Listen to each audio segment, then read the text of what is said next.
일본 정부가 이르면 다음 주에 후쿠시마 원전에서 나온 방사능 오염수를 바다에 방류하는 쪽으로 결정할 가능성이 제기됐습니다. 네, 해양 방류에 강하게 반대해온 어업 관계자들을 스가 총리가 직접 만나서 설득한 뒤 가능한 빨리 방침을 정하겠다고 밝혔습니다. 도쿄에서 이경환 특파원이 보도합니다. で今後できるだけ早く政府として責任を持って処分方針というものを決めたい。 취임 후 제일 먼저 후쿠시마를 방문한 스가 총리. 지난해 10월 방사능 오염수 해양 방류 방침을 결정하려 했지만 어업 종사자들의 거센 반대로 결국 보류했습니다. 당시 가장 강하게 반대했던 어업단체 관계자들을 스가 총리가 직접 만났습니다.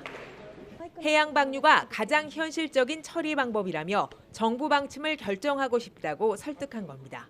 この反対である立場、これは変わりはないわけでありますが、湾を払拭するための国が責任を持って対応をお願いしたいと。 어업단체 측은 해양 방류를 전제로 할 경우 피해 보상과 안전성 담보, 그리고 어업에 대한 지속적인 지원 등을 정부에 요구했습니다.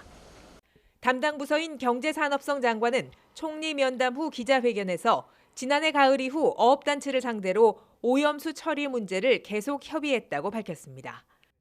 또 국제원자력기구도 협력하기로 했다고 강조했습니다. IAEA のグロッシー事務局長と面談をしたと、厳しい確認とその正確な情報の発信を国内外にしっかりしていくということを我々はお約束するという。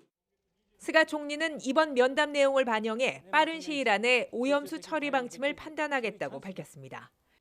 요미우리 신문 등 일본 언론들은 이르면 다음 주 관계 강요 회의를 열어 해양 방류를 공식 결정할 수 있다고 전했습니다. 일본 정부는 제거할 수 없는 삼중수소와 정화 후에도 남는 방사성 물질을 기준치 이하로 물에 희석해서 버리겠다고 밝혀왔습니다. 하지만 국제적인 환경 문제가 된 오염수 해양 방류를 장기적인 영향평가 없이 강행할 경우 국내외의 거센 반발에 직면할 것으로 보입니다. 도쿄에서 YTN 이경아입니다.